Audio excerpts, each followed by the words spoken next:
Hello, जय हिंद दोस्तों। कैसे हैं आप लोग। माँ Gayatri study point official YouTube channel पर आपका स्वागत है। तो आइए दोस्तों, आज हम राजनीति शास्त्र के कुछ टॉपिक्स पर बात करेंगे। पिछले क्लास में हम लोग चार्टर अधिनियम को पढ़ रहे थे, जिसमें से 2 अधिनियम को पढ़ लिए थे। जिसमें पहला था 1773 ईस्वी का रेगुलेटिंग एक्ट और दूसरा था 1784 ईस्वी का पिट्स इंडिया एक्ट, जिसको हमने पढ़ लिया था। अब हम आगे जो आज पढ़ना है वो कौन कौन सा एक्ट है। तो पहला है 1793 ईस्वी का चार्टर अधिनियम, दूसरा है 1813 ईस्वी का चार्टर अधिनियम, तीसरा है 1833 ईस्वी का चार्टर अधिनियम और चौथा है 1853 ईस्वी का चार्टर अधिनियम।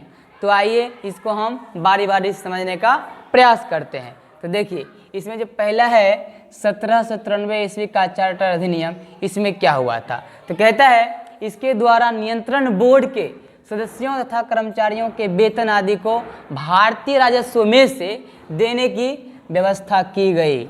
यानी कि यहाँ जो भी किसी व्यक्ति पर्सन को जॉब दिया जाता है तो उसको जो वेतन मिलेगा वो किससे दिया जाएगा। इंडिया में जो टैक्स वसूला गया है, इंडिया का जो अमाउंट है, इनकम है, उसी में से उसको वेतन दिया जाएगा इस अधिनियम के तहत। ठीक है।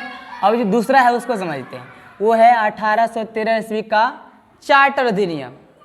इसमें कहता है इसके द्वारा कंपनी के अधिकार पत्र को 20 वर्षों के लिए बढ़ा दिया गया। यानी कंपनी जो ईस्ट इंडिया कंपनी था उसके अधिकार को 20 वर्ष और बढ़ा दिया।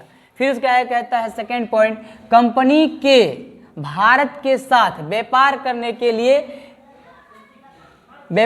के लिए एकाधिकार को छीन लिया गया, किंतु उसे चीन के साथ व्यापार एवं पूर्वी देशों के साथ चाय के व्यापार के संबंध में 20 वर्षों के लिए एकाधिकार क्या हुआ, प्राप्त हो गया।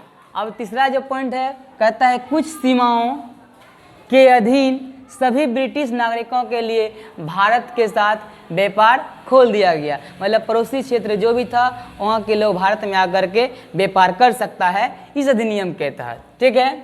और तीसरा जो अधिनियम है वो है 1833 ईस्वी का चार्टर अधिनियम। कहता है इसके द्वारा कंपनी के व्यापारिक अधिकार पूर्णतः समाप्त कर दिए गए।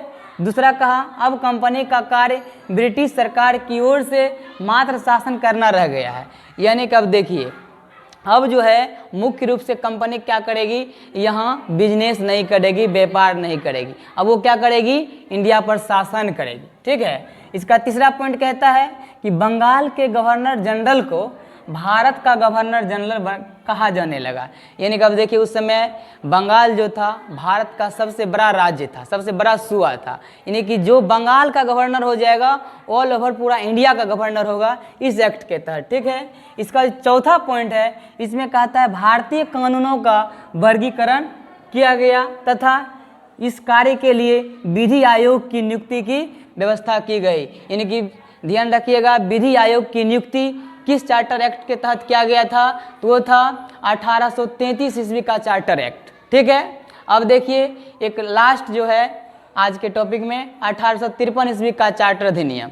इसमें कहता है कि इस अधिनियम के द्वारा सेवाओं में नामजदगी का सिद्धांत समाप्त कर कंपनी के महत्वपूर्ण पदों को प्रतियोगी परीक्षाओं के आधार पर भरने की व्यवस्था की गई। यानी कि पहले क्या होता था कि हम पहले से किसी सैनिक में जॉब के पद पर हैं, सैनिक में जॉब कर रहे हैं। अगर मान लीजिए कि मेरी मृत्यु हो गई या मेरे बाद मेरे पुत्र उस जॉब पर जाएगा, लेकिन अब ऐसा नहीं है। यानी कोई भी प्रतियोगी अगर कोई जॉब हमको लेना है तो उसके लिए क्या होगा, एक परीक्षा देना होगा। उस परीक्षा हम पास कर जाएंगे तो फिर हमको वो पद मिलेगा। वो वंशावली के हिसाब से नहीं रहेगा। तो ये बहुत ही अच्छा अधिनियम था। वो अधिनियम कब आया था, 1853 ईस्वी का चार्टर अधिनियम। ये बार बार पूछा जाता है कि प्रतियोगी परीक्षाओं के आधार पर पद भरने की जो अधिनियम था वो किस में आया था, तो वो था 1853 ईस्वी का चार्टर अधिनियम। तो आइए दोस्तों, आज हम भारतीय संविधान के विकास के संक्षिप्त इतिहास में अब तक में कुल 6 चार्टर अधिनियम को पढ़ लिए हैं। अगर ये आप लोग को समझ में आ रहा है तो प्लीज़ माँ Gayatri study point official YouTube channel को लाइक करें, सब्सक्राइब करें, शेयर करें। धन्यवाद।